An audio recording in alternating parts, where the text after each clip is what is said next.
로마서 8장 1절 이하하고 갈라디아서 5장하고 신약에서는 제일 중요한 곳이죠. 왜냐하면 육의 본능을 이기는 비결이 되어 있고 믿은 이후의 삶을 어떻게 살 것인가에 대한 가장 정확한 표현이 이 두 곳에 되기 때문에 그렇습니다. 신앙은 전쟁이죠. 구약의 신앙은도 그대로 전쟁이죠. 애굽에서 나와서 가나안 땅을 향해서 가는 그 과정 속에 많은 어려움들을 겪어요. 그 어려움들이 자신 내면 속에 있는 원망과 불평에 대한 어떤 싸움도 필요하고, 가는 과정 속에 외세 침략에 대한 부분도 이겨내야 되고, 또 믿는 형제들이 여러 가지 미혹을 통해서 신앙을 무너뜨리려 할 때 그 신앙의 본질을 지키기 위한 노력들도 엄청나게 많이 필요하죠. 그래서 가나안 땅에 실제로 들어간 사람은 얼마 되지 못하죠. 신약시대도 예수님께서 오셔서 좁은 문으로 들어가라고 말씀하시고, 좁은 문을 택해서 가는 사람이 많은 사람이 들어가려 하지만 못 들어가는 자가 많으니라, 이렇게 누가복음 13장에 되어 있어요. 그래서 그 싸움의 현장에서 지는 사람이 많아요. 일단은 믿음의 사람들이 싸워야 된다, 영적 전쟁을 해야 된다, 이 자체를 모르는 사람도 많습니다. 그냥 믿는다, 그냥 교회 다녀서 예수님을 주로 영접했다, 그러면 구원까지 그냥 쭉 가는 줄 알죠. 어떤 싸움도 없고. 그런데 구약이 이 신약에 대한 예표이기 때문에, 구약의 애굽에서 나와서 유월절을 통과를 하고 십계명을 가지고 있고, 또 모세를 통해서 하나님의 법을 받은 사람들이 가나안 땅에 들어가지 못한 자가 많다는 것을 쉽게 생각을 하면, 신약 시대도 예수님 믿는 믿음 안에서 유월절을 통과한 자들이 내면 속에 있는 어떤 본성이라든가 세상 속에 있는 미혹이라든가 이와 같은 것들과 싸워서 천국에 가야 된다, 이렇게 생각하면 구약과 신약이 연결해서 다 하나가 되는데, 그렇게 생각하지 않고 믿음이면 된다, 그저 주님을 고백하면 된다 해서 그것이 천국까지 이어져 가는 걸로 생각을 한단 말이죠.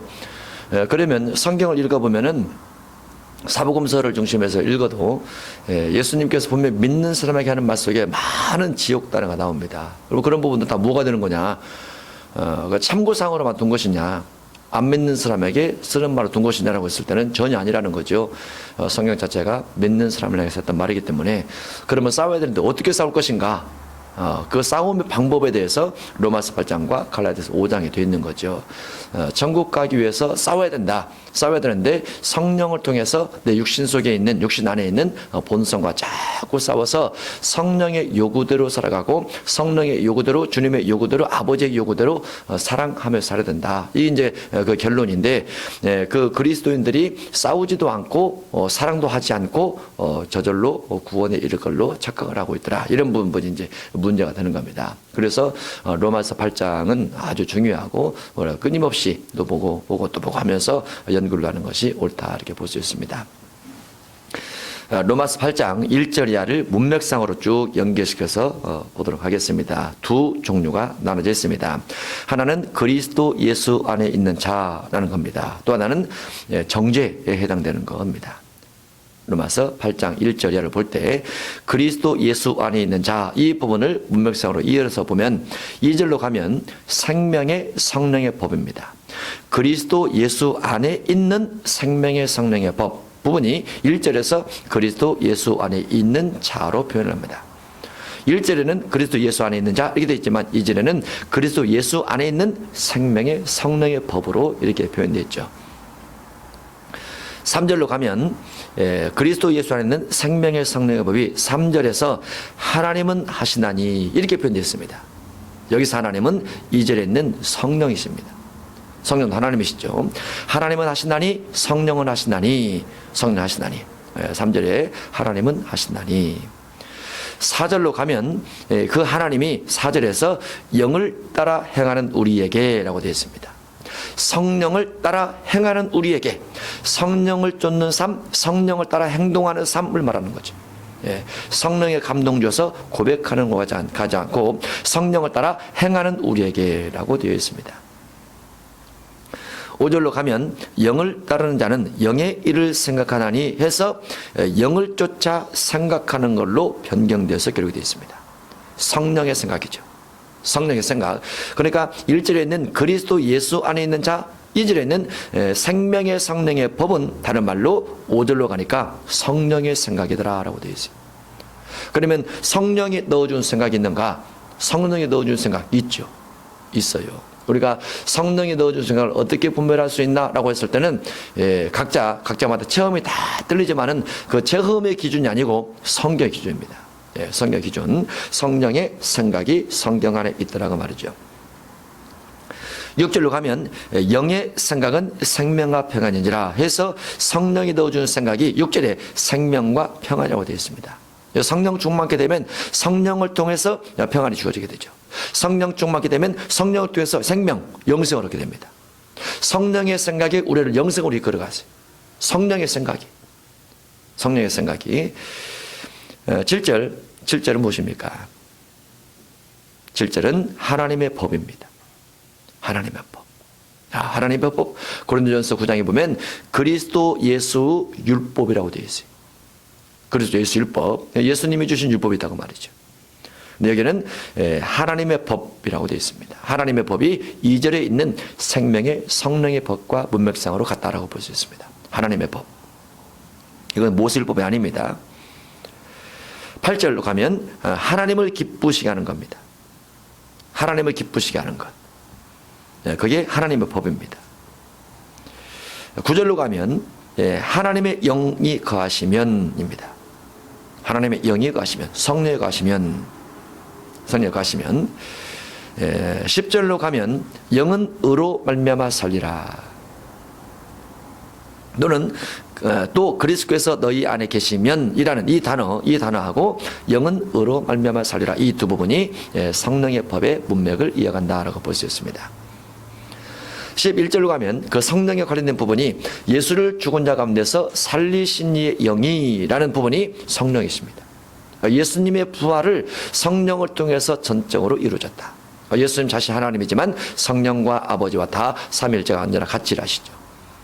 예수를 죽은 자 가운데서 살리신 이의 영이. 그 다음에 11절 하나 또 있죠. 그의 영으로 말미암아 너희 죽을 몸도 살리시리라 해서 그의 영입니다. 그의 영도 역시 성령이라 볼 수 있죠. 13절로 가면 영으로서 몸의 행실을 죽이면 살리니 라는 영입니다. 성령을 통해서 몸의 행실을 죽일 수 있다는 거죠.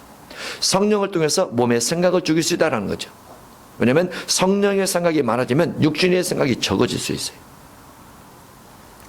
성령의 생각과 육신의 생각이 공존하지만은 육신의 생각이 많으면 성령의 생각이 줄어들고 성령의 생각이 많으면 육신의 생각이 줄어듭니다. 그래서 공존함에도 불구하고 비율을 따질 수가 있어요. 비율, 어느 것이 많냐 적으냐 이렇게. 성령으로서 몸행실을 죽일 수 있다. 14절이면 무릇 하나님의 영으로 인도함을 받는 사람은 여기가 해당됩니다. 성령으로 인도함 받는 사람은.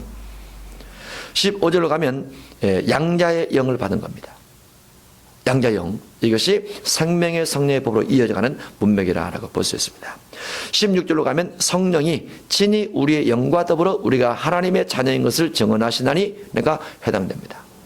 성령이라는 단어가 명확하게 되어 있죠. 그 다음에 그 성령의 역할 중에 17절로 가면 영광을 받기 위해서 고난도 받는 것, 이게 성령의 일입니다. 영광이라는 주님의 나라가 왜 영광으로 표현되냐면 주님 나라 자체가 영광스럽게 되었고 또 예수님께서는 아버지께서 해와 같이 빛나더라. 그렇게 되어 있어요. 계시록 1장 13절 이하에 보면 예수님의 모습이 기록됐는데 예수님의 얼굴은 해가 힘있게 비치는 것 같더라 라고 표현되어 있습니다. 그리고 고린도전서 15장에 보면은 믿음의 사람들이 주님의 나라 가면 해와 같이 빛나더라, 달과 같이 빛나더라, 그 다음에 별처럼 빛나더라 해서 영광의 모습이 기록되어 있습니다. 그래서 영광을 받기 위하여 고난도 함께 받아야 되는 것이 성령의 인도, 성령의 법이라 볼 수 있습니다.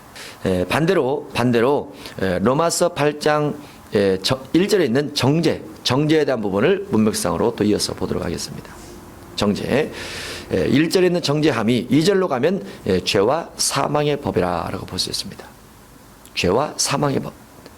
3절로 가면 율법이 육신으로 말미암아 연약하여 할 수 없는 그것을 육신의 모양, 육신의 죄, 이런 육신에 관련된 부분입니다. 3절에 있는 율법이 육신으로 말미암아 연약하여 할 수 없는 그것. 율법은 육신이 연약해서 율법을 지킬 수 없다고 말이죠. 육체가 율법이에요. 육체 율법. 4절로 가면 율법이 요구하는 겁니다. 육신을 따르는 것, 율법이 요구하는 것 같은 말입니다. 4절로 가면 육신을 따르는 것, 율법이 요구하는 것. 5절로 가면 육신을 따르는 자는 육신의 일을 육신을 따르는 사람은 육신의 일을, 이 부분이 정죄법입니다.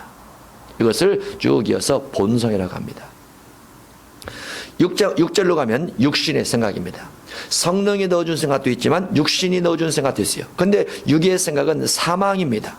사망. 예. 갓난아기가 모태로부터 출생되어져서 이 땅을 살아가면 다 본능 가지고 살아요. 그걸 육의 생각이라 합니다. 요한복음 3장 5절에 하여서 니고데모가 예수님께 왔을 때 예수님께서 거듭나야 될 것을 말씀하시죠. 어머니 뱃속에서부터 태어난 것은 본능 출생이다. 본능 출생. 그런데 영적 출생이 있는데 그것을 거듭난다고 한다. 그러면 거듭난 자의 삶은 어떠한 삶이냐? 성령의 생각 가진 삶이에요. 육의 본능 가진 사람은 모태로부터 물려받은 유전적 성질, 유전적 본능 따라 사는 육체적 삶이고, 거듭나는 것은 성령을 통해서 주어지는 생각 따른 삶이고, 그래서 영의 생각이 필요한데 육신의 생각은 사망입니다. 그래서 주님을 영접하지 않는 사람은 사망이에요. 본능 따라 살기 때문에. 7절도 육신의 생각은 하나님과 원수가 되나니, 육신의 생각은 하나님과 원수입니다. 본능의 삶은 원수입니다. 8절 육신에 있는 자들은 육신에 있는 자들입니다. 육신에 있는 자들. 육신에 있는 자라는 것은 대표적으로 요한일서 2장 16절에 있는 육신의 정욕과 안목의 정욕과 이성의 자랑 중심한 삶이라 이렇게 볼 수 있어요. 육신에 있는 자들입니다. 다 본능이라 볼 수 있죠. 9절에 가면 육신에 있지 아니하고 육신에 있는 자입니다. 육신에 있는 자.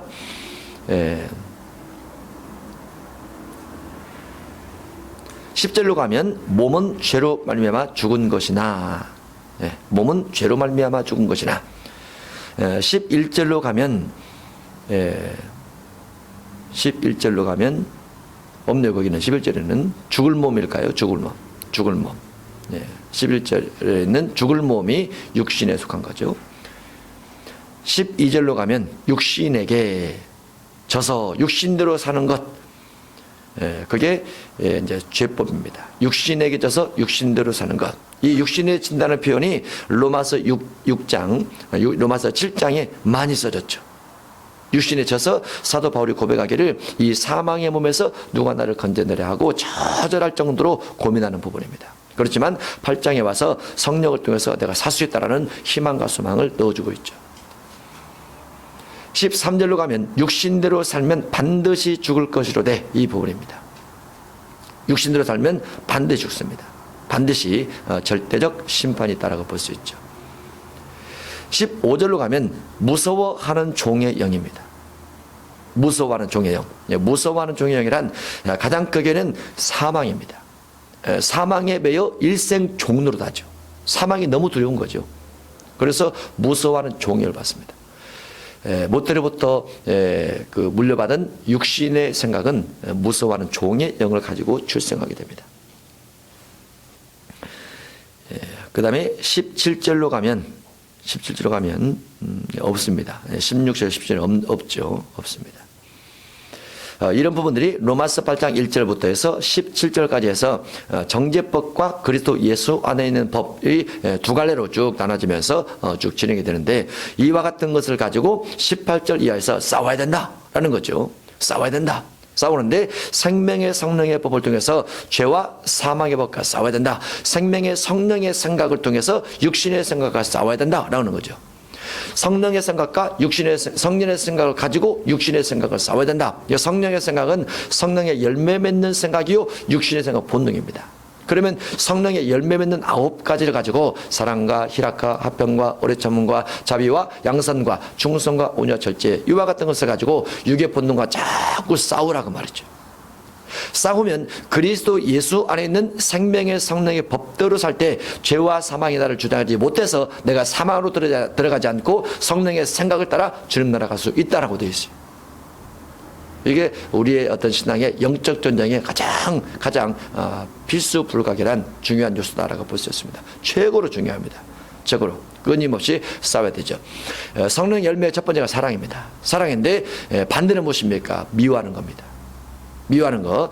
요한일서 3장 15절에 미워하면 형제를 향해서 살인하는 것과 같다 라고 됐어요. 살인하는 것과 같다. 그리고 형제를 미워하는 것이 살인이면서 마찬가지로 마태복음 5장 22절에 아예 노하거나 나가라거나 미련한 놈이라면 살인죄와 같다 이렇게 표현되었죠. 사랑의 반대 미움입니다. 누구와도 원수 맺으면 안 됩니다. 누구와도 원수 맺으면 안 돼. 히브리서 11장에 있는 믿음의 사람들 그러잖아요. 히브리서 11장에 있는 믿음의 사람들은 고난을 받되 구차히 면하지 아니하며 더 좋은 부활에 참여하기 위해서 그런 분들이 있더라고요. 영적 싸움이 로마서 8장 1절로 17절에 아주 정확하게 되어 있고 18절에 싸움에 대한 더 정확한 내용들이 기록되어 있습니다. 18절 보겠습니다. 생각하건대 현재의 고난은 장차 우리에게 나타날 영광과 비교할 수 없도다. 현재 고난, 문맥상으로 하면 이 고난이 무슨 고난일까요? 이 고난은 육의 생각과 그 다음에 영의 생각이 충돌이 되죠. 충돌되는 것이 고난이 돼요. 아픔이 되죠. 충돌되는 것이. 외형을 추구하는 사람은 성경 말씀 속에서 겸손하라, 온유하라 이런 말씀을 들으면 외형을 추구하면 겸손, 온유는 제외가 되죠. 그런데 성경 읽을 때마다 온유하고 겸손하라 그러면 외형에 대해서 갈등을 느끼죠. 뭔가 입어야 되고 뭔가 써야 되고 뭔가 드려야 되고 뭔가 차를 움직여야 되고 그러는데 성경에서 그러지 말라고 마음에서 갈등된단 말이죠. 그것이 고난이라고 말이죠. 먹는 것도 마찬가지죠. 좋은 거 먹고 싶죠. 성경 읽으면 먹는 것이 다가 아니고 그 나라와 그 의를 구하라 이렇게 됐단 말이죠. 먹으면서도 양심에 걸리죠. 먹으면서도 성경 말씀이 떠오르죠. 내가 믿음의 사람으로서 이렇게 비싼 거 먹을 수 있나? 이 돈 가지면 굳이 할 수 있는데, 선교할 수 있는데 고민이 돼요. 그것이 고난이 되는 거예요. 고난이 입는 것도 마찬가지, 모든 것이 마찬가지입니다. 모든 것이. 그런데 생각하건대 현재의 우리가 믿음의 길, 성령의 생각의 길을 쫓아가는 것은 고난이지만은 이 고난은 장차 우리에게 나타날 영광과 비교할 수 없도다. 주님의 나라에서 우리에게 주는 영광은 이 땅에서 가장 화려한 것보다도 수만 배 화려해. 주님의 나라에서 가장 화려하지 않는 것이 이 땅의 최고로 화려한 것보다 더 화려합니다. 그래서 비교가 안 된다고 말이죠. 그래서 성령의 생각과 육의 생각에 대해서 갈등을 일으킬 때 내가 성령을 통해서 기도함으로 내가 성령의 생각을 쫓아가는 싸움을 싸워서 이겨가야 돼. 성령의 생각 쪽으로. 육의 생각이 아니고. 그럴 때 고난이 되지만 그것이 우리에게 영광이 된다라고 되어 있어요. 그러면 주님의 나라에서 우리의 집이 번쩍번쩍 빛나고 우리의 면류관이 번쩍번쩍 빛나고 우리의 상급이 번쩍번쩍 빛나려면 어떻게 해야 돼요? 고난을 각오해야죠. 그래야 되는 거죠. 고난을 각오해야 비교할 수 없을 만큼 빛이 나는 거예요. 주님의 나라에서. 근데 이 땅에 다 번쩍번쩍한 걸로 하고 다니면 주님 나라 줄 것이 없어요. 그래서 이 땅에서는 안 번쩍하게 다니고 주님 나라에서 보상받는다. 그렇게 다녀야 됩니다. 마태복음 16장 24절에 보면 예수님께서 예수님의 제자 베드로와 대화를 하면서 내가 고난을 받고 죽임을 당하고 3일 만에 부활하리라 라고 말씀하시죠. 그러면 베드로가 말립니다. 안 됩니다. 안 됩니다. 주님 죽으면 안 됩니다. 주님 고난받으면 안 됩니다. 라고 말리죠. 예수님께서 나를 따라오려거든 자기를 부인하고 자기 십자가 가지고 따라와야 된다. 네 십자가 무엇인지 아느냐? 내 십자가는 고난과 죽임당하는 것과 부활에 참여하는 건데 너도 자기 십자가 하겠지? 너도 고난받고 죽임당하고 따라오라고 말이죠. 주님의 십자가가 베드로 십자가고 베드로 십자가가 우리 십자가죠. 우리 십자가. 그래도 우리는 하나님의 은혜 가운데서 어쨌든 평화로운 시대를 지금 지내고 있어요. 평화로운 시대. 이제 우리가 성령의 생각을 쫓아가야 돼요. 사회가 어떨지라도 성령의 생각, 육신의 생각, 갈등이 주어지면 갈등이 고난이 되지만 그 십자가라는 거. 갈등이 고난이 되지만은 현재의 고난은 장차 우리에게 나타날 영광과 비교할 수 없도다. 피조물이 고대하는 말은 하나님의 아들들이 나타나는 것이니 피조물들이 다 고대하고 있습니다. 하나님의 아들들이 나타나는 것이니 이 피조물은 사람을 포함해서 모든 자연계를 또 마찬가지라고 볼 수 있어요. 왜냐하면 타락이 됐잖아요. 타락. 하나님의 아들들은 주님의 재림을 상징을 합니다.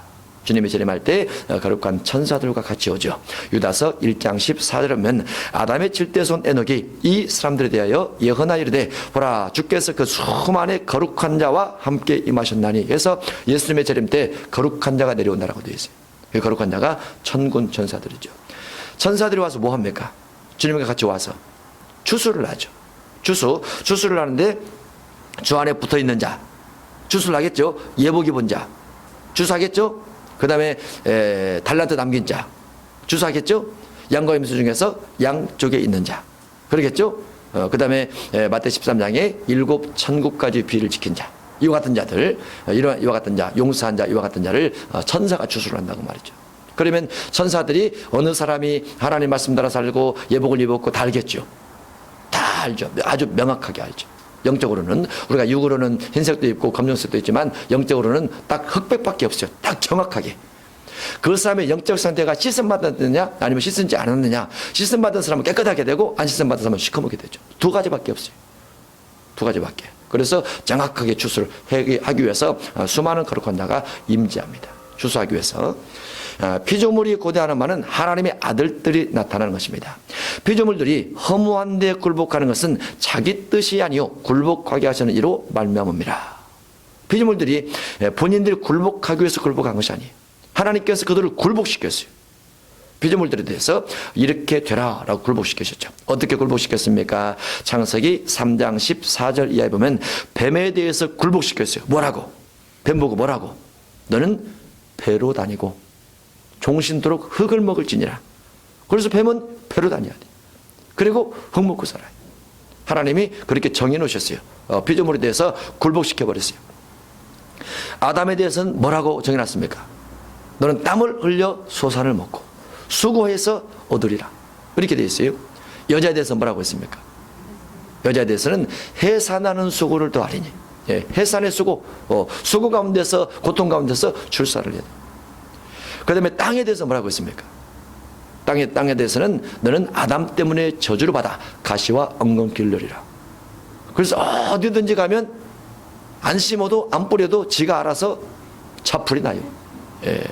어떤 땅이든지 딱 뒤집어 놓으면 땅을 뒤집어 놓으면 수박 나오고 참외 나오고 그러면 얼마나 좋아요. 안 심어도 지가 알아서 고추가 딱 올라와서 대굴대굴 열리고 수박 막 토마토 열리고. 그런데 하여간 땅을 뒤집으면 다 풀이 올라옵니다. 땅이 저주를 받아서. 피조물들이 하나님 말씀을 어길 수 없죠. 하나님께서 정해놓은 대로 갑니다. 이것은 뭐 과학자가 농약 뿌려서 다 할지라도 할 수가 없어요. 시간 지나면 또 땅에서 다 풀이 올라옵니다. 하나님께서 굴복시켜놨기 때문에 그렇다라고 볼 수 있습니다. 창세기 6장으로 가면 하나님께서 사람을 향해서 정해놓으신 것이 있는데 사람의 수명이 120년이 되리라. 120년 과학이 발달해서 사람이 날아다니고 차 하나에 수백 명이 타고 다니고 그래도 사람의 수명이 늘어나지 않아요. 늘어나지 않아요. 딱 120년입니다. 120년. 하나님이 정해놨어요. 굴복하게 하신 하나님께서 해놨기 때문에 누구든지 거부할 수 없죠. 창세기 9장 22절에 가면 땅이 있을 동안에는 심음과 거듭음과 주의와 더위와 여름과 낮과 밤이 쉬지 아니하리라. 계속되죠. 하나님께 정해놓으셨어요. 사계절도 정해놓으시고 낮과 밤도 정해놓으셨어요. 추위도 정해놓으시고 더위도 정해놓으시고 누구든지 막을 수가 없어요. 창세기 11장 6절 이하에는 하나님께서 바벨탑을 무너뜨리면서 하신 말씀 중에 하나가 이후에는 그 하고자 하는 일들을 막을 수 없으리라 라고 정해놓으셨습니다. 그래서 바벨탑을 지으려고 하죠. 끊임없이 바벨탑을 지으려고. 하나님께서 무너뜨렸는데 이후에는 금할 수 없다. 그러니까 이후에는 바벨탑을 쌓을 수 있다고 말이죠. 바벨탑 쌓는 것이 무엇입니까? 언어가 하나 되는 것. 우리 이름을 내자. 흩어짐을 면하자. 이런 것들을 마귀가 지금도 계속 추진해가고 있습니다. 언어가 하나 되는 것. 공통어죠. 전 세계 공통어. 영어입니다. 현재로는. 그 다음에 우리 이름을 내자 해서 자기 이름을 어느 때인가부터 사람들이 겸손하게 내 이름을 내는 거 부끄럽게 생각하고 예전에 그랬었는데 피하시더라 해서 자꾸 이름을 내죠. 이름을 안 내면 오히려 멋쩍고 부끄럽고 그런 것처럼 그렇게 생각이 들 정도로 우리 이름을 내자. 그 다음에 흩어진 면허자, 이것은 무엇입니까? 흩어진 면허자의 부분은 예전에는 농사를 짓고 살면서 그 농촌에 이렇게 평화롭게 살았는데 지금은 도시를 향해서 계속 모여요. 도시를 향해서 농촌의 어떤 삶의 풍경을 싹 빼앗아갑니다. 없애가고 있죠. 우리가 예전에 한번 영상을 봤는데 농촌을 정부에서 다 흡수를 해요. 그래서 소작농을 줍니다. 땅을 사가지고 소작농을 줘요. 그런데 정부에서 땅을 자꾸 사들이면서 농지를 없애요. 없으면 그 국민이 만약에 쌀을 그 자급 생산을 못하니까 수입을 해오잖아요. 수입사가 더 싸요. 현재 우리나라 그러잖아요. 수입사가 더 싸요. 그러면 수입하는 그 국가는 기계로 다 농사를 짓죠. 기계로 모든 걸 다 기계로 몇 사람이서 기계를 가지고 아주 뭐 몇십만 병, 몇백만 이렇게 짓단 말이죠. 뭐 싸요. 거기서 농사가 안 되면 어떻게 됩니까? 세계가 가뭄이 오는 거죠. 세계가 가뭄이 오는 거예요. 피조물들이 다 굴복할 수밖에 없게 하나님께서 정해놓으신 것이 있는데 그렇다고 해서 피조물들이 고대하지 않는 것은 아니다. 고대한다. 무엇을 고대하느냐? 주님의 거룩한 자와 더불어서 임재하는 것을 기다리고 있죠. 기다리고 있어요. 그러면 거룩한 자가 오게 되면 이와 같은 것들이 풀어질 수 있나? 풀어지죠. 주님께서 재림하시고 이후에 천년왕국 때에 짐승과 자연과 인간의 수명과 이와 같은 것들이 다 회복이 됩니다. 마귀가 없으면서 다 회복이 되죠. 그래서 피조물들이 고대하는 바가 하나님의 아들들이 나타나는 것이라 라고 되어 있습니다. 21절 그 바라는 것은 피조물도 썩어짐의 종노릇 안 돼서 해방돼요. 그러니까 로마서 8장 1절로 17절에 있는 이 부분을 보면 육신의 생각과 성령의 생각이 다 싸우는데 육신의 생각을 성령의 생각이 이길 수 있다. 그런데 육신의 생각이 안 올라올 수가 없다. 왜냐하면 하나님께서 그렇게 원죄성 때문에 만들어 놓으셨어요. 아담의 범죄를 통해서. 그래서 이것을 19절에서 피조물로 예화를 넣는 겁니다. 예화로 넣으면서 그 바라는 것은 피조물도 썩어짐의 종로로 난 데서 해방되어 하나님의 자녀들의 영광의 자유에 이르는 것처럼 우리도 육신의 본능이 있지만 육신의 본능이 올라오지만 생명의 성령을 통해서 하나님의 자녀의 죄사함의 자유에 이르르라고 말이죠. 그 부분이 여기에 예화로 피조물로 들어가 있다고 볼 수 있습니다. 22절 피조물이 다 이제까지 함께 단식하며 함께 고통을 겪고 있는 것을 우리가 아느니라. 피조물의 고통 다 알고 있습니다. 피조물이 해방을 사모하고 있다. 23절입니다. 그뿐 아니라 또한 우리 곧 성령의 처음 익은 열매를 받은 우리까지도 속으로 탄식하여 양자될 것 곧 우리 몸의 속량을 기다리느니라 하면서 앞부분의 예화와 더불어서 23절에 사람에 대한 비유를 넣습니다. 사람 그뿐 아니라 또한 우리 곧 성령의 처음 익은 열매를 받은 우리까지도 여기에 처음 익은 열매를 한문으로 무엇이란다고 했죠? 처음 익은 열매 초실이라고 합니다. 초실을 다른 말로 맥주라고 합니다. 맥주를 다른 말로 오순이라고 합니다. 성경 안에서는 초실절, 맥주절, 오순절이 같은 말입니다. 그러면 성령의 처음 익은 열매라는 것은 사도행전 2장 1절로 4절을 말합니다. 그 사도행전 2장 1절로 4절의 핵심적인 결과는 무엇이냐면은 핵심적인 결과는 성령에 따라 성령으로 말미암아 성령 충만을 받고 다른 언어를 말하기 시작했더라라는 겁니다. 다른 언어를 말했더라. 첫 번째는 하늘로부터 급하고 강한 바람 같은 소리가 있어서 소리가 첫 번째입니다.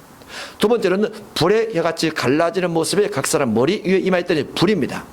세 번째는 각 사람이 성령의 충만을 받고 성령이 말하심을 따라 다른 언어를 말했더라. 방언입니다. 그래서 성령의 처음 익은 열매를 받은 자다라는 것은 방언 받은 자이다 이렇게 볼 수 있어요. 방언 받은 자이다. 성령 받은 자이다. 방언 받은 자이다. 최소한 사도행전 2장 1절로 4절의 결론은 무엇이냐? 성령께서 강력하게 임하신 결론은 무엇이냐? 결론은 방언을 했더라는 거죠. 성령의 처음 익은 열매를 받은 우리까지도. 근데 이 방언에 대해서 사도 베드로가 설명을 할 때는 요헬서를 끌어와서 설명을 하게 되는데 사도행전 2장 17절로 21절에는 이 방언에 대한 설명보다는 무엇에 대한 설명이 들어있냐면 예언과 환상과 꿈에 대한 설명이 들어있어요. 그래서 성령의 처음 익은 열매 부분을 방언에 대한 설명보다는 환상, 예언, 꿈에 대한 설명을 한 거 보면 결국은 성령의 처음 익은 열매를 통한 결과적 현상은 방언도 있고 환상도 있고 꿈도 있고 예언도 있더라. 이렇게 보는 게 좋습니다. 이 네 가지가 이것이 결과적으로 주어지는 것이고 이 결과가 주어지는 과정 속에 소리가 있더라. 그 다음에 불이 있더라. 이렇게 설명하는 것이 맞고요. 물론 그 가운데 성령의 내주하심도 있지만 성령의 처음 익은 열매를 받은 우리까지도 속으로 단식하여 성령이 단식하십니다. 양자될 것 곧 우리 몸의 속량을 기다리느냐. 왜 속량을 기다릴까요? 육의 본능이 계속 올라오니까, 육의 생각이 계속 올라오니까 내 안에서 내 안에 내가 원치 않는 또 다른 죄성이 자꾸 올라와서 나를 고난 가운데 이끌어가고 괴로움 가운데 이끌어가고 나를 죄 가운데 이끌어가니까 그것과 싸우면서 고난을 받으면서 가지만은, 그럼에도 불구하고 내가 그곳에서 언제나 벗어날까, 언제쯤 벗어날까, 어떻게 벗어나야 될까 하면서 주님의 임재를 사모하더라고 말이죠. 주님의 임재를 사모하는 것, 그것이 양자될 것, 우리 몸의 속량입니다. 문맥상으로 하면 로마서 8장 1절부터 쭉 이어져 오는 내용으로 보면 육신의 생각에서 벗어날 수 있는 절대적 마지막 결과는 주님 재림이에요. 주님 재림에서 다 끝납니다. 거기.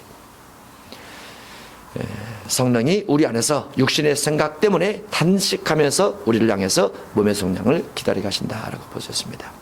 단식, 이 단식이 아주 중요한 단어인데 24절로 가겠습니다. 우리가 소망으로 구원을 얻었음에 보이는 소망이 소망이 아니니 보는 것을 누가 바라리요? 단호하게 말했죠. 우리가 소망으로 구원을 얻었으면 이 소망이 어디 소망입니까? 천국 소망입니다. 예수님의 재림 소망이죠. 피조물이 고대하는 말은 하나님의 아들들이 나타나는 것이고, 우리도 성령의 처음 익은 열매를 받은 자이지만은 양자될 것, 곧 우리 몸에 완벽한 속량을 기다리는 것처럼 우리의 소망은 하늘 보이지 않는 영원한 소망, 히브리서 11장 14절에 본향 찾는 것을 나타내매라 더 나은 본향을 사모했다라고 되어 있어요. 그래서 주님의 나라에서 우리가 받을 상급, 주님의 나라에 들어가는 것, 이 두 가지를 목적한 소망이 우리 가운데 가장 큰 소망이라 볼 수 있죠. 주님 나라. 우리의 소망은 주님 나라에 대한 소망이 큽니까? 이 땅 소망이 큽니까? 할렐루야. 주님 나라 소망이 크죠? 예. 환경구원이 클까요? 영혼구원이 클까요? 영혼구원이 크죠? 할렐루야. 그러나 환경구원도 받아야 되겠죠? 할렐루야. 영혼구원은 뭘로 받는다고요? 회개함으로. 환경구원은 무엇으로 받는다고요? 믿음으로. 믿음이 있습니까? 할렐루야. 환경구원, 영혼구원 둘 다 받아야죠. 25절입니다. 만일 우리가 보지 못하는 것을 바란다면 참음으로 기다릴지나. 영혼구원은 인내하라고 말이죠. 영혼구원은 인내가 필요합니다. 영혼 구원을 받는 목적을 향해서 가면서 우리가 환경 구원을 받으면서 가야죠. 그러면서 주님을 제어하고, 주님을 간증하고, 주님을 자랑하고, 주님을 증거하고, 주님을 전달하고, 복음을 전파하고, 이렇게 해서 가야죠. 주님께서 우리의 삶에 어떤 체험을 주셨는데 간증치 않는다면 우리 입이 닫힌 자예요. 간증을 해야 돼. 자꾸 누구에게 말을 해야 돼요. 누군가에게 나팔을 부려야죠. 복음의 나팔, 간증의 나팔, 치유의 나팔 자꾸 부려야죠. 나팔 없습니까? 하나씩 사세요. 나팔을 부려야 돼요. 누군가 나팔을 불어서 우리가 예수를 믿게 됐어요. 그죠? 복음적 간증, 치유의 간증, 어떤 신앙적 은혜 체험의 간증은 자랑이 아니에요. 자꾸 해야 돼요. 말할 수 없는 탄식으로 우리를 위해서 친히 간구하시는 주님의 은혜가 있습니다. 마음을 살피신 이가 성령의 생각을 아시나니 이는 성령이 하나님의 뜻대로 성도를 위해서 간구하심이라. 성령이 우리 몸을 통해서 간구하십니다. 성령이 우리 안에서 아버지 뜻을 놓고 기도를 하세요. 그러면 성령이 우리 안에서 직접 기도하는 것은 무엇밖에 없어요? 방언밖에 없어요. 우리가 기도하는 것은 우리가 기도하는 거죠. 내 뜻대로 기도하는 거죠. 내가 목적을 정해놓고 내가 기도 제목을 놓고 기도를 하죠. 성령에 대해서 아버지 뜻대로 기도하는 것은 성령을 통한 방언밖에 없어요. 그래서 방언은 우리가 기도하는 것이 아니고 성령이 하는 기도다라고 되어 있죠. 성령은 그 성령이 나를 위해서 기도하는 겁니다. 그 성령이 나의 덕을 위해서 기도하는 겁니다. 그 성령이 믿음을 가지고 있는 사람아 믿음 다음 단계는 덕이란다 해서 나를 위해 자꾸 기도를 해주세요. 방언을 가지고 우리가 방언으로 자꾸 기도하면 내 죄가 무엇인지 하나씩 알아가요. 방언도 여러 종류가 있죠. 방언도. 방언 기도하면서 방언을 부드럽게 하시기 바랍니다. 귀신에 대해서는 세게 하시기 바랍니다. 중보 기도할 때는 간절히 하시기 바랍니다. 성령의 성품을 놓고 기도할 때는 아주 겸손하게 하시기 바랍니다. 조절할 수 있어야 돼요. 아무 때나 다다다다다 하면 안 돼요. 아무 때나 다 쫓는 기도하면 안 돼요. 쫓는 기도 많이 하면 성격이 날카로워져요. 왜냐하면 귀신과 싸워야 되니까 자기 성격도 예리해져야 되잖아요. 때로는 중보기도, 때로는 죽사기도, 때로는 겸손하게, 때로는 담대하게, 때로는 전쟁하게 구분해서 해야 된다는 말이죠. 구분해서 그렇게 할 때 하나님의 은혜가 우리의 성품과 더불어서 잘 오게 된다 이렇게 볼 수 있죠. 마음을 살피신 이가 성령의 생각을 아신다니. 로마서 8장 1절부터 해서 쭉 17절까지 생명의 성령의 법, 성령의 생각 이런 부분을 살펴봤는데, 성령의 생각, 성령이 내 안에서 아버지 앞에 기도하는 그 생각을 아신다니. 성령이 하나님의 뜻대로 성도를 위해서 간구하심이라. 우리가 알거니와 하나님을 사랑하는 자, 곧 그 뜻대로 부르심을 입은 자들에게는 하나님의 뜻은 무엇입니까? 하나님을 사랑하는 자입니다. 하나님의 뜻은 하나님을 사랑하는 자요, 하나님을 사랑한다는 것은 이것이니 곧 그의 계명을 지키는 것이라. 요한일서 5장 3절입니다. 그래서 주님을 사랑하는 사람은 주님의 계명을 지키는 것이고, 주님의 계명의 가장 큰 핵심은 마태복음 22장 34절로 40절에서 하나님을 사랑하라, 이웃을 사랑하라, 내 자신을 사랑하라. 그래서 결국은 하나님의 뜻이란 사랑이라고 말이죠. 사랑. 그래서 하나님의 뜻대로 부르심 입은 자들에게는 모든 것이 합력해서 선을 이루느니라. 사랑 중심에서 신앙생활하는 사람은 결국은 선을 향해서 가고, 성령 충만해서 사랑하며 사는 사람은 선을 이루기 위해서 살아간다 볼 수 있습니다. 그래서 우리가 신학시대 가장 중요한 두 단어를 뽑는다고 하면 사랑과 선입니다. 신앙의 목적은 사랑과 선이에요. 이것을 최고의 계명입니다. 최고의 계명. 로마서 2장 18절 하면은 율법의 교훈을 받아 하나님의 지극히 큰 선한 것이 무엇인지 알고. 선이란 율법의 계명이에요. 율법의 교훈입니다. 사랑은 곧 율법이고, 그래서 사랑이 곧 선이고, 사랑이 곧 율법이고, 사랑이 곧 계명이에요. 선과 사랑, 이 두 가지가 가장 중요하죠. 사도 바울이 디모데후서에서 고백하기를, 내가 선한 싸움을 싸우고 나의 달려갈 길을 마치고 하면서 달려갈 길 다 마쳤어요. 디모데후서 쓰고 나 죽습니다. 로마에서 죽는데, 유언 같은 디모데후서를 쓸 때 자기 일생을 돌아보면서 내가 선하게 달려왔다라고 되어 있어요. 그 선하게 달려온 것이 의롭게 산 것이고, 의롭게 산 것이란 곧 사랑하며 살다고 말이죠. 선한 싸움입니다. 그래서 우리도 선한 일을 위해서 열심히 싸우면서 가야 되는 거죠. 선한 것 사랑하면서 계명을 지키면서 그렇게 하는 겁니다. 네. 모든 것 합력하여 선을 이루느니라. 29절입니다. 하나님이 미리 아신 자들을 또한 그 아들의 형상을 본받게 하기 위하여. 하나님이 미리 아신 자들, 하나님이 예정하신 자들, 하나님이 택하신 자들을 또한 그 아들의 형상을 본받게 하기 위하여 미리 정하셨으니. 미리 정하셨죠. 만세전부터 하나님이 어떤 사람을 택하는데 무엇 가지고 택하느냐? 그리스도 예수 안에서 택합니다. 그리스도 예수 안에서 무슨 목적으로 택하느냐? 거룩함과 흠이 없는 자가 되라고 택하십니다. 그 거룩함과 흠이 없다는 표현이 하나님의 아들의 형상을 본받는 것입니다. 하나님의 아들의 형상이란 신의 형상입니다. 하나님의 아들이 신이기 때문에 신의 형상이란 신의 성품입니다. 그래서 베드로서 1장 4절로 11절에는 신의 성품을 본받게 하기 위해서 하나님께서 만세전부터 우리를 택하신다라고 되어 있어요. 그것을 에베소서 1장 6절에서 하나님께서 택하신 자들을 향해서 거룩하게 하려고 택하셨다, 흠이 없게 하려고 택하셨다, 이렇게 되는 거죠. 그래서 하나님이 우리를 예정하셨다, 하나님이 우리를 택하셨다, 이런 과정은 무엇을 목적하느냐? 신의 성품을 목적합니다. 신의 성품, 하나님의 아들의 성품입니다. 그래서 창세기 1장에서 우리가 우리의 형상을 따라 우리의 모양대로 사람 만들고, 이 부분이 신의 성품이에요. 신앙의 목적입니다. 그러면 하나님께서 어느 사람을 택했다, 어느 사람을 예수 믿게 했다, 어느 사람을 교회 다니겠다. 무엇 하기 위해서 교회 다니겠다고요? 신의 성품 담게 하기 위해서. 신의 성품 무엇입니까? 자, 베드로서 1장 4절 보겠습니다. 이로써 그 보배롭고 지극히 큰 약속을 우리에게 주사, 이 약속으로 말미암아 너희가 정욕 때문에 세상에서 썩어질 것을 피하여 신성한 성품에 참여하는 자가 되게 하려 하셨느니라. 그러므로 너희가 더욱 힘써 시작. 너희 믿음의 덕의 지식을, 지식의 절제를, 절제의 인내를, 인내의 경건의 형제 우애를, 형제 우애의 사랑을 더하라. 이런 것이 너희에게서 흡족한즉 너희로 우리 주 예수 그리스도를 알기에 게으르지 않고 열매 없는 자가 되지 않게 하려 하니와. 이런 것이 없는 자는 맹인이라 멀리 보지 못하고 그의 옛죄가 깨끗하게 된 것을 잊었느니라. 10절 시작. 그러므로 형제들아 너희가 더욱 힘써 너희 부르심과 택하심을 굳게 하라. 너희가 이것을 행한즉 언제든지 실족하지 아니하리라.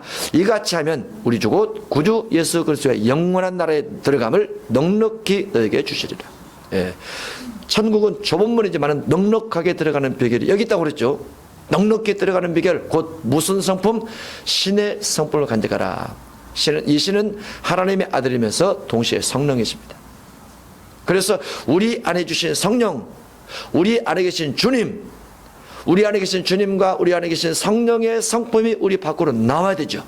그래서 믿음의 덕의 지식의 절제를 인내를 경건을 형제의 사랑을 공급하는 성품이 우리 속에 만들어져야 돼요. 누구를 통해서? 성령을 통해서. 주여 성령 충만을 주셔서 내 믿음이 덕으로 가게 하옵소서. 덕이 지식으로 가게 하옵소서. 지식이 절제로 가게 하옵소서. 절제가 인내로 흐르게 하옵소서. 인내가 경건으로 가게 하옵소서. 자꾸 기도를 해야 돼요. 그러면 천국에 넉넉하게 들어갈 수 있다고 말이죠. 그래서 우리가 신앙생활 하면서 성품 만들기에 열심을 다해야 돼요. 성품 만들기에 기도를 다해야 돼요. 신약시대 복은 믿음으로 옵니다. 그 믿음이 다른 말로 성품입니다. 믿음이 다른 말로 성품이에요. 왜 그러냐면 본능은 끊임없이 마음법을 부정한 생각, 더러운 생각, 악한 생각을 계속 집어넣으려고 그래요. 성령은 내 안에서 선한 생각, 어려운 생각, 경건한 생각, 믿음의 덕으로 가는 생각, 신의 성품의 생각을 자꾸 넣으려고 하고, 그 가운데서 나라는 존재가 성령을 의지해서 안 된다, 육의 본능 따라가면 안 된다라고 자꾸 내 몸을 복종시키면서 성령의 열매 맺는 쪽으로 가려고 해야 되죠. 그러면 이길 수 있어요. 그것이 영혼 구원으로 지켜낸다, 이렇게 볼 수 있죠. 신앙의 목적이 거기에 있습니다. 하나님이 미리 아신 자들을 또한 그 아들의 형상을 본받게 하기 위하여 미리 정하셨으니 이는 그로 말미암아 형제 중에서 맏아들이 되게 하려 하심이라. 예수님이 맏아들입니다. 예수님이 신의 성품을 간직하며 사셨다는 말이죠. 우리를 향해서 요구하고 계십니다. 갈라디아서 5장 22절과 23절은 이 부분도 신의 형상입니다. 성령의 열매라고 볼 수 있죠. 고린도전서 13장 4절부터 해서 6, 7절까지 사랑은 언제나 오래 참고, 이 부분도 신의 형상이라 볼 수 있습니다. 에베소서 5장 9절에 있는 빛의 열매도 마찬가지입니다. 마태복음 5장 3절 이하에 있는 팔복도 마찬가지라고 볼 수 있습니다. 로마서 8장 30절입니다. 또 미리 정하신 것들을 부르시고, 미리 정하시고, 미리 택하시고, 미리 예정하시고, 부르시고. 부를 때 어떻게 부를까요? 고린도전서 1장 21절에 하면 전도에 미련한 것으로 부릅니다. 안 믿는 사람이 전도하는 사람 보고 미련하다고 그래요. 꼭 그렇게 예수 믿냐? 그럽니다. 근데 성경에 그렇게 돼 있어요. 고전 1장 21절에 전도를 미련하다고 생각하는 그와 같은 전도를 통해서 하나님이 누군가 부르다고 말이죠. 전도에 미련한 걸 통해 부르신 그들을 또한 의롭다고 하시고, 여기서 말하는 의로움이란 무슨 의로움일까요? 예수 믿는 의입니다. 원죄를 다 사해주는, 원죄를 없애주신 로마서 3장 24절과 25절에 있는 의롭다 하신 그들을 또한 영화롭게 하셨느니라. 예수 믿는 의를 가지고 있는 사람을 향해서 하나님께서 영화롭게 해줍니다. 영화롭게 해주는데, 이 영화라는 부분이 요한복음 17장 4절에 보면 아버지 일을 이루어 영화롭게 하였사오니라고 되어 있습니다. 아버지 일을 성취할 때입니다. 31절 그런즉 이 일에 대해 우리가 무슨 말하리요? 만일 하나님이 우리를 위하신다고 하면, 하나님이 우리를 위하신다, 하나님이 우리를 택하시고 부르시고 영화롭게 하시고 그렇게 한다면 누가 우리를 대적하리요? 원죄를 깨끗하게 씻어주신 예수님의 은혜를 누구든지 막을 자가 없다고 말이죠. 하나님께서 원죄가 아닌 사람은 의롭다라고 말해주고, 깨끗하다고 말해주고, 씻어졌다 말해주는 것을 누구도 막을 수가 없다고 말이죠. 누가 우리를 대적하리요? 자기 아들을 아끼지 아니하시고 우리 모든 사람을 내어주셔서 원죄를 깨끗하게 씻어준 그분의 은혜와 그분의 사랑을 누가 막을 수 있느냐? 어째 그 아들과 함께 모든 것을 우리에게 은사로 주시지 않겠느냐? 죄가 있음에도 불구하고 주님의 피를 통해서 깨끗하게 씻어주신 그분께서 우리에게 여러 가지를 더 줄 수 있더라고 말이죠. 누가 능히 하나님께서 택하신 자들을 고발하리요? 저가 없어요. 원죄가 사함받았어요. 고발할 수 없어요. 사단도 마귀도 고발할 수 없어요. 귀신도 고발할 수 없어요. 원죄를 다시 가져오면 안 돼요. 원죄를 다시 끌어오면 안 돼요. 용서받았어요. 사함받았어요. 정결케 됐어요. 불법도 죄도 다 사함받았어요. 우상숭배도 사함받았어요. 다 믿기 전 죄를 가져오지 말라. 믿기 전 죄를 가져오지 말라. 누가 우리를 고발할 수 있느냐? 없다. 의롭다 하시는 이는 하나님이시니 누가 정죄하리요? 믿기 전 죄에 대해서 심판이 없다. 죽으실 뿐 아니라 다시 살아나신 이는 그리스도 예수시니 그는 하나님 우편에 계신 자요 우리를 위해서 간구하시는 자신데, 이 문맥상으로 보면 무엇을 간구할까요? 마귀가 어떤 사람이 예수 믿을, 어떤 죄인이 예수 믿게 되는데 마귀가 그 사람의 믿음에 믿기 전 죄를, 지은 죄를 가지고 자꾸 하나님 앞에 일러바친다고 말이죠. 예수님께서 하나님입니다. 내가 그를 위해서 피 흘려 죽어졌습니다. 내가 그를 위해서 피 흘려 죽었습니다. 그가 나를 믿습니다. 원죄가 다 사함받았습니다. 사단이 뭐라 말할지라도 나는 그를 위해서 피 흘려 죽었기 때문에 다시는 죄에 대해서 꺼내지 마세요. 사단아 물러가라. 사단아 물러가라. 원죄가 사함받았느니라. 끝나고 말이죠.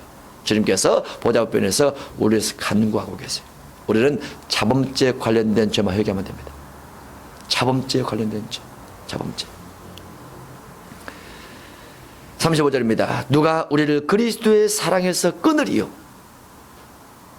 주님께서 원죄를 가진 자를 사해 주시고 그 사는 과정 속에서 주님께서 대속제물 되셔 죽으셨고 그 죽으신 죄만은 죽으셔서 우리를 사랑하신 그 사랑에서 누가 우리를 끊을 수 있느냐? 환난이라도 곤고라도 박해라도 기근이나 적신이나 위험이나 칼이라. 기록된 바 우리가 종일 주를 위해서 죽임을 당하게 되며 도살을 양같이 여김 받았나이다 함과 같으니라. 그러나 이 모든 일에 우리를 사랑하신 이로 말미암아 우리가 넉넉히 이기느니라. 주님께서 우리를 향한 사랑은 절대로 끊지 않아요. 주님이 나를 절대로 버리지 않아요. 우리가 돌이키기만 하면 주님께서 언제나 준비가 되어 있어요. 우리가 탕자가 되어서 창기와 함께 다 먹어버렸을지라도 돌이키기만 하면 주님은 다 준비가 되어 있어요.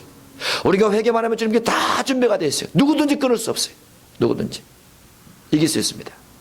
내가 확신하노니 사망이나 생명이나 천사들이나 권세자들이나 현재이나 장렬이나 능력이나 높음이나 기쁨이나 다른 어떤 피조물이라도 우리를 우리 주 그리스도 예수 안에 있는 하나님의 사랑에서 끊을 수 없으리라. 주님 우리를 사랑하고 우리가 주를 끝까지 믿고자 한다면 누구든지 막을 수 없다. 감옥도 막을 수 없고 생명 위협도 막을 수 없고 사단도 막을 수 없고 천사도 막을 수 없고 누구든지 막을 수 없다. 주님은 우리를 향한 끈을 절대로 놓지 않는다. 마지막 순간의 운명에서 화인받은 자까지도 주님은 계속 끈을 붙잡고 계세요. 언젠가 돌이키겠지 하고 언젠가 돌이키겠지 하고 계속 끈을 붙잡고 있어요. 끈을. 주님이 우리를 향해서 끈을 붙잡고 있다고 하면 우리가 주를 향해서 갈 수 있을 때 늘 가는 게 좋습니다. 주님 우리를 절대로 버리지 않는다는 거, 어떠한 질병 가운데서도 어떠한 우겨쌈 가운데서도 어떠한 환난 가운데서도 어떠한 사자굴 가운데서도 어떠한 북한 선교 가운데서도 절대로 버리지 않는다는 거, 우리만 가면 돼요. 우리만 가면. 그러면 주로부터 공급되는 생명의 사랑의 힘 때문에 우리가 다시 구원의 길로 들어갈 수 있다는 걸 볼 수 있습니다. 우리가 부분적으로 일시적으로 타락에 대해서 주님이 멀리 떠날지라도 주님 앞에 다시 돌아오면 돼요. 회개하면서 주님 다 받아주십니다. 이 땅에 살면서 완벽할 정도로 화인 맞은 자는 없다라고 볼 수 있어요. 물론 디모데서에 보면은 양심이 화인 맞아서 외식함으로 거짓말하는 자들이라 그런 부분이 있습니다. 잘 보면 양심이 화인 맞는 겁니다. 양심 무엇입니까? 양심 마음이죠. 마음만 돌이키면 돼요. 돌이킬 수 있는 여지, 돌이킬 수 있는 마음이 있는 사람은 주님의 사랑 끝까지 공격받을 수 있습니다. 아직 마음이 있다고 하면 그러나 그 마음이 화인 맞아서 주님 앞에 회개치 않는다. 그러면 주님도 어쩔 수 없더라고 말이죠.